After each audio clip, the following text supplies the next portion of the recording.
Welcome to special analysis. నేను రమా మండవ. ఈరోజు అనాలిసిస్లో భాగంగా మనం తీసుకోబోతున్న టాపిక్ ఏంటంటే నెల్లూరుని జగన్మోహన్ రెడ్డి గాలి వదిలేశారా అంటే అవుననే చెప్పుకోవాలి.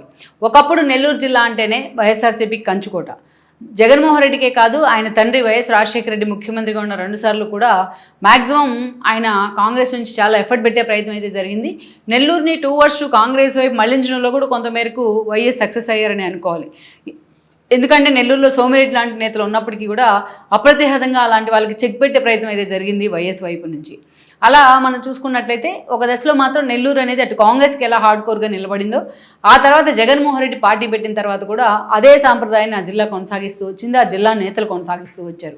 జగన్మోహన్ రెడ్డి తన తండ్రి మరణం తర్వాత పార్టీ పేరుతో సొంత కుంపటి పెట్టుకునే ప్రయత్నం చేస్తే ఆ రోజు ముందుగా జగన్మోహన్ రెడ్డి అడుగులో అడుగు వేసింది నెల్లూరు ఎంపీగా ఉన్న మేకపాటి రాజమోహన్ రెడ్డి. ఆయనతో పాటు ఆయన కొడుకు మేకపాటి గౌతమ్ రెడ్డి కూడా జగన్మోహన్ రెడ్డి వెంట ఆ పార్టీలోకి వచ్చారు. దెన్ బై ఎలక్షన్స్ని ఫేస్ చేశారు వాళ్ళు. ఆ రోజు రాజమోహన్ రెడ్డి బై ఎలక్షన్ని ఫేస్ చేశారు. జగన్మోహన్ రెడ్డి కడప ఎంపీగా రిజైన్ చేసి పోటీ చేస్తే హయ్యెస్ట్ మెజారిటీతో రికార్డు కొల్లగొట్టారు ఆయన బై ఎలక్షన్లో 2012లో జరిగే. కిరణ్ కుమార్ రెడ్డి సీఎంగా ఉన్నారు. అప్పుడు జగన్మోహన్ రెడ్డికి అక్రమాస్తుల ఆరోపణలతో జైల్లో ఉన్నారు, కేసుల్లోని.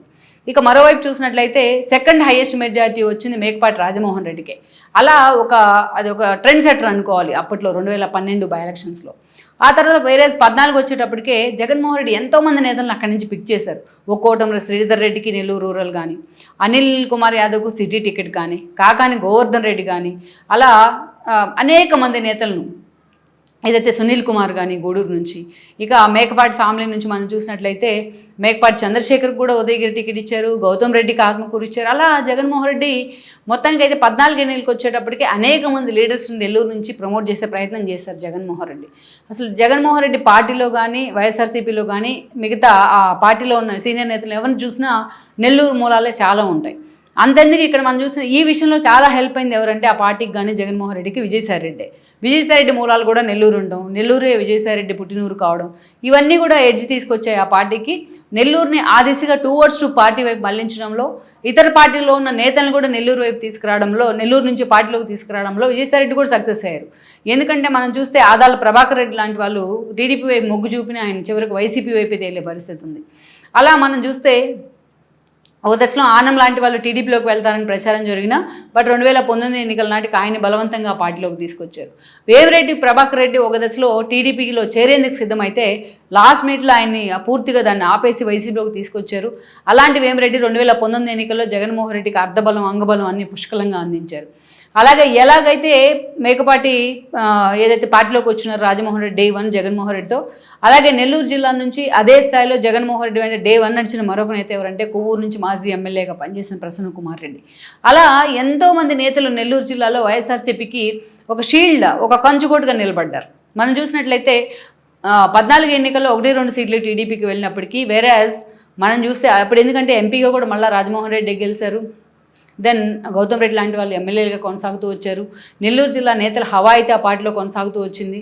చాలా శ్రీధర్ రెడ్డి లాంటి వాళ్ళు, అదేవిధంగా అనిల్ కుమార్ యాదవ్ లాంటి వాళ్ళు చాలా అగ్రెసివ్గా 14 నుంచి 19 వరకు ఆ పార్టీ కోసం పనిచేశారు. కాకాని లాంటి వాళ్ళు. వేరే 19 ఎలక్షన్స్ వచ్చినాయి. 19 ఎన్నికల్లో మొత్తం ఆ జిల్లా అంతా కూడా క్లీన్ స్వీప్ చేసింది వైఎస్ఆర్సీపీ. ఒక హార్డ్ కోర్ జిల్లాగా నెల్లూరు వైఎస్ఆర్సీపీకి నిలబడింది.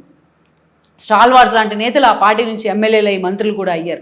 గౌతమ్ రెడ్డి తన కొలీగ్ కాబట్టి ఆయనకు మంత్రి పదవి ఇచ్చినారు. జగన్మోహన్ రెడ్డి చాలా అగ్రెసివ్గా మాట్లాడతారు, అగ్రెసివ్ యాటిట్యూడ్ ఉందనే కారణంతో అనిల్ కుమార్ యాదవ్ కూడా మంత్రి పదవి ఇచ్చారు. ఒక యువ నేతలను పిక్ చేసుకొని మరి ఆ జిల్లాలో 2 నేతలకు మంత్రి పదవి ఇచ్చారు జగన్మోహన్ రెడ్డి 2019లో తాను 151 సీట్లతోనే సీఎం అయిన తర్వాత. ఇక వేమిరెడ్డి లాంటి వాళ్ళకి రాజ్యసభ టికెట్ దక్కింది. విజయసాయిరెడ్డి ఆల్రెడీ రాజ్యసభలో ఉన్నారు. సో ఇలా మొత్తానికి నెల్లూరు జిల్లా ఒక అండగా నిలబడిన జిల్లా అది వైఎస్ఆర్సీపీకి. అయితే అక్కడి నుంచి డౌన్ఫాల్ ఎక్కడ స్టార్ట్ అయింది అంటే నిజంగా మేకపాటి గౌతమ్ రెడ్డి లాంటి ఒక నేత ఆ పార్టీ కోల్పోవడమే. అక్కడి నుంచి కూడా నిజంగానే డౌన్ఫాల్ స్టార్ట్ అవుతూ వచ్చింది. మేకపాటి గౌతమ్ రెడ్డి ఆరోగ్య కారణంతో ఆయన హాస్ట్రోక్తో పాపం హఠాత్తుగా మరణించడం జరిగింది. ఆయన మరణం అప్పటికే ఏదైతే మేకపాటి రాజమోహన్ రెడ్డి లాంటి వాళ్ళు టచ్ మీ నాట్ అన్నట్టున్నారు కొన్ని కారణాలతో పార్టీతో. మరణం తర్వాత బై ఎలక్షన్ వచ్చినాయి. బై ఎలక్షన్స్ సాఫీగా జరిగిపోయినా ఎలాగూ విక్రమ్ రెడ్డి గెలిచేవాళ్ళు, మేకపాటి ఇంకో కొడుకు. బట్ జగన్మోహన్ రెడ్డి బలవంతంగా మేకపాటితో డబ్బులు పెట్టించి మరీ ప్రెస్టేజెస్కి పోయి చాలా ఖర్చు పెట్టించి మరీ ఆ బై ఎలక్షన్ లీడ్ చేసే ప్రయత్నం చేశారు. అది మేకపాటికి డైజెస్ట్ కాలేదు. అప్పటి నుంచి తన కొడుకు విక్రమ్ రెడ్డి ఎమ్మెల్యే అయినా మేకపాటి మాత్రం పూర్తిగా పార్టీ నుంచి దూరంగా ఉంటూ వచ్చారు. తన అవసరమైన చోట జగన్మోహన్ రెడ్డిని కూడా టార్గెట్ చేస్తూ వచ్చారు. నిర్మోహంగా మాట్లాడతాడని పేరు కూడా ఆయనకు ఉంది. ఇక అక్కడి నుంచి చూస్తే అనిల్ కుమార్ యాదవ్ మంత్రి పదవి నుంచి తీసిన పక్కన పెట్టి కాకానికి మంత్రి పదవి ఇవ్వడానికి స్వయంగా అనిల్ కుమారే వ్యతిరేకించారు. ఆ కాకానికి వ్యతిరేకంగా ఫ్లెక్సీలు పెట్టేవాళ్ళు, మాటకు ముందు కాకాని అనుచరులతో ఫైటింగ్ చేసేవాళ్ళు. ఇక ఆనం రామనారాయణ రెడ్డితో అనిల్ కుమార్ యాదవ్కి అసలు పడేది కాదు. వేమిరెడ్డితో అప్పటి నుంచే లొకులు స్టార్ట్ అయ్యాయి. ఇక వేమిరెడ్డి ఫ్యామిలీతో ఇటు ప్రసన్న కుమార్ రెడ్డికి పడేది కాదు. అప్పటికే 2014 ఎన్నికల్లో గెలిచిన గూడూరు నుంచి గెలిచిన సునీల్ కుమార్ లాంటి వాళ్ళు పార్టీ నుంచి వెళ్ళిపోయినారు. అలా అనేక రకాల ఇష్యూస్ ఉన్నాయి ఆ జిల్లా వేదికగా. ఇక జగన్మోహన్ రెడ్డి ఆదాలను పెట్టి ఒక ప్రయోగాలు చేసిన ఆదాల్లో ఒక మెతక మనిషి అనే పేరుంది ఆయన మీద. కాంట్రవర్సీలకు చోటు ఇవ్వడం అనే ఒక పేరుంది. సో మొత్తానికి చూసినట్లయితే చిన్న భిన్నమైంది ఎప్పుడంటే పార్టీ అధికారంలోకి వచ్చాక నెల్లూరు జిల్లాలో పార్టీ మొత్తం చెట్టుకొకరు పుట్టకొకరు అన్నట్టుగా తయారయ్యారు. ఉదయగిరి నుంచి ఎమ్మెల్యేగా రిప్రజెంట్ చేస్తూ ఉన్న చంద్రశేఖర్ రెడ్డి తనకు పార్టీలో ప్రయారిటీ లేదంటూ కూడా వాపోయేవాళ్ళు. ఇంకా అంతకంటే పెద్ద షాక్ ఏంటంటే జగన్మోహన్ రెడ్డికి ఏదైతే ఎమ్మెల్యే కోట ఎమ్మెల్సీ ఎన్నికలు వచ్చిన సమయంలో వీళ్ళంతా కూడా క్రాస్ ఓట్ చేయడం. ఒకే జిల్లా నుంచి 3 ఎమ్మెల్యేలు, అది కూడా సీనియర్ నేత అయిన ఆనంతో పాటు సీనియర్ నేత అయిన ఏదైతే శ్రీధర్ రెడ్డితో పాటు మేకపాటి చంద్రశేఖర్ రెడ్డి కూడా జగన్మోహన్ రెడ్డి మీద ఒకే జిల్లా నుంచి, అది కూడా జగన్మోహన్ రెడ్డికి హార్డ్ కంచుకోట జిల్లా అయిన నెల్లూరు నుంచి వీళ్ళు 3 కూడా ఆ రోజు క్రాస్ ఓటింగ్ చేసి పార్టీ నుంచి ఎక్స్పెల్ కావడం జరిగింది. సో అది జగన్మోహన్ రెడ్డికి ఒక ఊహించని షాకే. అక్కడి నుంచి పూర్తిగా నెల్లూరు జిల్లాలో జగన్మోహన్ రెడ్డి డౌన్ఫాల్ కంప్లీట్గా స్వయంకృతాపరాధం అనుకోవాలి. జగన్మోహన్ రెడ్డి చేసిన స్వయంకృతాపరాధం. అధికారంలో నాకు సహకరించట్లేదు అధికారులు అంటూ కూడా ఎన్నోసార్లు ఆనం లాంటి వాళ్ళు వాపోతూ వచ్చారు. శ్రీధర్ రెడ్డి కూడా ఎన్నోసార్లు పార్టీలో సజ్జల రూపంలో అరాచకాలు జరుగుతున్నాయి ప్రభుత్వంలో అని వాపోయారు. ఇక చంద్రశేఖర్ రెడ్డి చూస్తే తనకి ఎక్కడ ప్రయారిటీ ఇవ్వట్లేదంటూ కూడా వాపోయారు. జగన్మోహన్ రెడ్డి తన స్థాయికి మించి ఓవర్ యాక్షన్ చేస్తారంటూ కూడా ఏదైతే మేకపాటి రాజమోహన్ రెడ్డి లాంటి వాళ్ళు ఆఫ్ ద రికార్డ్ కూడా మాట్లాడుతూ వచ్చారు. ఇంతమంది మాట్లాడుతున్నా, ఇంతమంది సలహా ఇస్తున్నా వాడిని ఎక్కడా కూడా జగన్మోహన్ రెడ్డి కన్సర్న్ తీసుకున్న పరిస్థితి అయితే మనం చూడం. ప్రతాప్ రెడ్డి లాంటి వాళ్ళ మీద వచ్చిన ఎలిగేషన్స్ విషయంలో జగన్మోహన్ రెడ్డి ఎక్కడ ఫోకస్ పెట్టలేదు. ఇంతమంది నేతల్ని అనిల్ కుమార్ యాదవ్ లాంటి జూనియర్లు వ్యతిరేకిస్తుంటే జగన్మోహన్ రెడ్డి వాళ్ళని పట్టించుకుని పాప అనుకోలేదు. ఇక కోటంరెడ్డి శ్రీధర్ లాంటి వాళ్ళ పార్టీ నుంచి బయటికి వెళ్ళి మాట్లాడితే ఆయన చంపేస్తానంటూ కూడా బోర్గడ్డ అనిల్ లాంటి వాళ్ళు మాట్లాడిన సందర్భాలు మనం చూసాం. ఇలా జగన్మోహన్ రెడ్డి చేసుకున్న సెల్ఫ్ గోల్, జగన్మోహన్ రెడ్డి చేసుకున్న స్వయంకృత అపరాధం ఇవన్నీ కలిసి మొన్నటి ఎన్నికల మీద పడ్డాయి. తీరా ఎన్నికల నాటికి వేమిరెడ్డి లాంటి వాడు పార్టీలో ఉండి ఆ పార్టీకి అండదండలు పుష్కలంగా వచ్చాయి. తన భార్య ప్రశాంత్కి టికెట్ ఇచ్చుంటే ఆయన ఎంపీగా గెలిచేవాళ్ళు, వాళ్ళ వైఫ్ ఎమ్మెల్యేగా గెలిచేది. బట్ జగన్మోహన్ రెడ్డి ఆయన లైట్ తీసుకున్నారు. ఆయన పార్టీ నుంచి వెళ్ళిపోతున్నా విజయసాయిరెడ్డి బతిలాడినా జగన్మోహన్ రెడ్డి పట్టించుకోలేదు.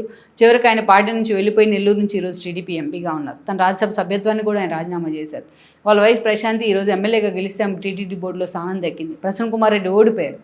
ఈరోజు నెల్లూరు టికెట్ ఆవిడకి ఇవ్వలేదు కాబట్టి అనిల్ కుమార్ యాదవ్ని అక్కడ ఉంచుతారు అనుకుంటే ఆయన తీసుకెళ్ళి నర్సరావుపేటలో పోటీ చేయించారు. పాపం అక్కడ ఆయన తుడిచిపెట్టుకుపోయారు, డిపాజిట్ కూడా రాకుండా. ఇక ఇవాళ చూస్తే నెల్లూరు నుంచి శ్రీధర్ రెడ్డి ఎమ్మెల్యేగా లేకపోయినా అనేక నిధులు ప్రభుత్వాన్ని అడిగి నిధులు తెచ్చుకుంటా తన కాన్స్టిట్యున్సీని ఆదర్శవంతమైన కాన్స్టిట్యున్సీగా తీర్చిదిద్దుతూ ఉన్నారు. ఇలాంటి పరిస్థితుల్లో వరుసపెట్టి వైఎస్ఆర్సీపీ ఇప్పుడు మనం చెప్పుకుని నేతలంతా ఓడిపోయారు. కాకాని ఈరోజు మరీ 2024లో మొన్నటి ఎన్నికల్లో ఓడిపోయిన తర్వాత నెల్లూరు జిల్లాలో టీడీపీ క్లీన్ స్వీప్ చేసిన తర్వాత వైఎస్ఆర్సీపీకి అక్కడ భవిష్యత్తు లేని మాట అయితే వాస్తవం. జగన్మోహన్ రెడ్డి కూడా ఏం చేయలేని పరిస్థితి. ఎందుకంటే కాకాని కేసులతో ఉక్కిరి బిక్కిరి, ఆల్రెడీ అనిల్ కుమార్ యాదవ్ మీద కూడా కేసులు పడ్డాయి. నిన్నటి దాకా ఎక్కడున్నాడో కూడా ఆయన తెలియట్లేదు. మేకపాటి ఫ్యామిలీ పూర్తిగా ఇన్యాక్టివ్ అయిపోయింది. ఇక టీడీపీలో ఉన్నారా వైసీపీలో ఉన్నారో తెలియని డైలమాలో మేకపాటి చంద్రశేఖర్ రెడ్డి లాంటి వాళ్ళు ఉన్నారు. టీడీపీ నుంచి టికెట్ ఇవ్వని పరిస్థితుల్లో ఆయన వైసీ పూర్తిగా రాజకీయ సన్యాసం చేస్తారనే ఒక ప్రచారం ఉంది. ఇలా ఆల్రెడీ కోటంరెడ్డి శ్రీధర్ రెడ్డి ఆ పార్టీలో లేరు. స్వయంగా అనిల్ కుమార్ యాదవ్ బాబాయ్ రూపేష్ లాంటి వాళ్ళు ఆయన వ్యతిరేకిస్తున్న పరిస్థితి అయితే ఉంది. ఇక ప్రసన్న కుమార్ రెడ్డి జగన్మోహన్ రెడ్డి మీద తిరుగుబాటు జెండా ఎగరేసేటట్టుగా మాట్లాడుతూ ఉన్నారు తనకు అవకాశం వచ్చినప్పుడల్లా. ఇలా మనం చూసినట్టు అసలు ఆదాలు ఎక్కడున్నారో కూడా పార్టీలో తెలియదు ఈ రోజున. ఇలా ఆనం లాంటి వాళ్ళు పార్టీ నుంచి వెళ్ళిపోయిన కారణంగా అక్కడ పూర్తిగా ల్యాప్సెస్ అయితే కనిపిస్తూ ఉన్నాయి. ఇలా విక్రమ్ రెడ్డి అంతా ఎఫిషియెంట్గా పార్టీ కోసం పనిచేస్తున్న పరిస్థితి మనకు అనిపించట్లేదు. ఇలా ఏది చూసుకున్నా, ఏ కాన్స్టిట్యున్సీ చూసుకున్నా ప్రతాప్ రెడ్డి అయితే అసలు ఇన్యాక్టివ్ అయిపోయినారు పూర్తిగా.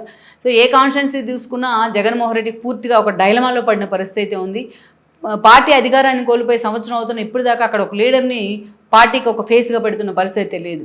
ఆ జిల్లా నుంచి రిప్రజెంట్ చేసిన విజయసాయి రెడ్డి కూడా తన రాజ్యసభ సభ్యత్వానికి రాజీనామా చేసి జగన్మోహన్ రెడ్డి మీద పూర్తిగా ఎలిగేషన్ చేసి మరీ బయటకు వెళ్ళారు. సో ఇక నెల్లూరు జిల్లాలో పూర్తిగా జగన్మోహన్ రెడ్డి కాడి కింద పడేశారంటే పూర్తిగా ఆ పార్టీని గాలికి వదిలేసినట్లే అనుకోవాలి.